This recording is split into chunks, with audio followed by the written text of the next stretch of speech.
Hello, जानकीत kitchen मध्ये आपले खूप खूप स्वागत आहे.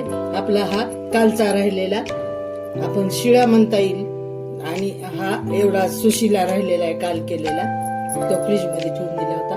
त्याला एक कांदा टाकला चिरून आणि थोडीशी राजगिऱ्याचं पीठ टाकायचं आहे आपल्याला. याचे कटलेट करायचे आहेत आपल्याला.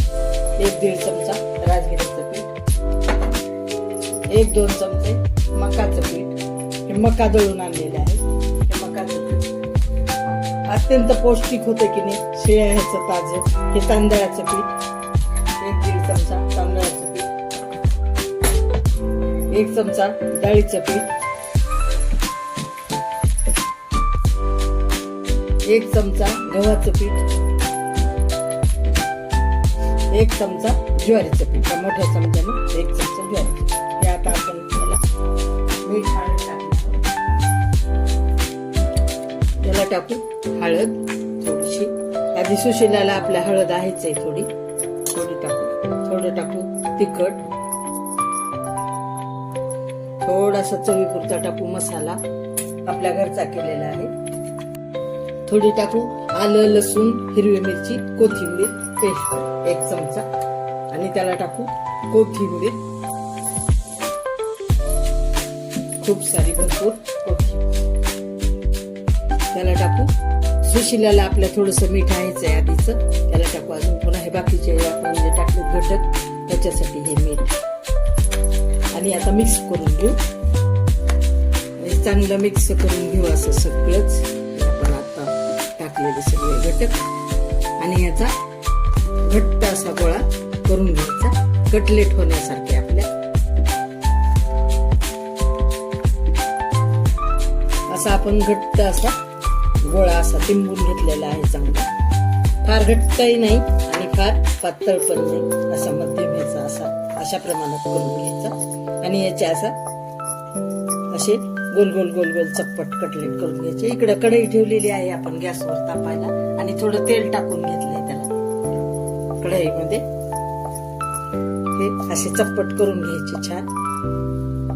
आणि आपलं थोडं तेल तापलं की आपण त्यामध्ये टाकणार आहोत. 1 हिरवी मिरची पण मी बारीक करून टाकलेली आहे यामध्ये. आणि तुम्ही पात पण टाकू शकता, पण मी पात टाकलेली नाही. असं हे तेल सगळं असं छान घ्यायचं, त्याला असे गोल गोल करायचे.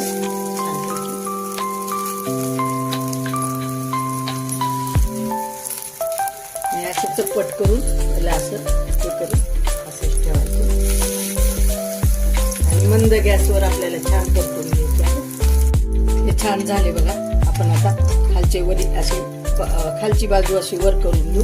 आहा, काय छान झाले. हे फार कुरकुरीत होतात बघा. अशा सुशिला वगैरे जर आधीचा असेल ना शिळा वगैरे तर याचे छान होतात. असे पण हे छानच होतात. थोडे चुरमुरे मिक्स करून त्याला सगळं तिखट मीठ आणि मी टाकल्याप्रमाणे पीठ किंवा तुमच्या आवडीनिवडीप्रमाणे पीठ टाकू शकता. पण हे फार कुरकुरीत होतं. हे आपली आता खालची बाजू आपण असेच परतून घेऊ आणि असेच सगळे करून घेऊ आपण कटलेट. हे असे बघा छान मंद गॅसवर आपल्याला परतून घ्यायचे सगळे. बघा हे असं खालून पण बाजू आपली छान झालेली आहे तांबूस कलरवर. हे असे सगळे उलटून घ्यायचे आणि अशा प्रकारे आपले भाजून घ्यायचे छान तेल टाकून थोडे थोडे. अशातून हे आपले सुशिला, कालचा सुशिला जे राहिलेला आहे, सुशिलाचे आपण जे कटलेट केलेले आहेत तुम्हाला दाखवल्याप्रमाणे हे कटलेट खाण्यासाठी तयार आहेत. हे जुन्यातलं नवं, म्हणजे शिळं असलेलं नवीन करून खायचं, गरम गरम ताजं कुरकुरीत. हे असं तुम्हाला नक्कीच आवडेल. त्याच्यासोबत आपण चविष्ट एकदम खमंग चवदार त्याच्यासोबत दही, त्याच्यासोबत खोबऱ्याची चटणी, आपण शेंगदाण्याची चटणी खाऊ शकतो, लोणचं खाऊ शकतो, दह्यातली चटणी कालवलेली खाऊ शकतो. ह्याच्यासोबत काही पण छान लागतं. हे नाश्त्यासाठी छान उत्तम पर्याय आहे. शिल्लक आपलं राहिलेलं असेल तर पोहे पण राहिले तर तुम्ही असेच करू शकता. पोह्याचे पण कटलेट अशाच प्रकारे सगळं मिक्स टाकू शकता. तर मैत्रिणी आणि प्रेक्षक नक्की करून पहा. सबस्क्राईब करा, लाईक करा, शेअर करा.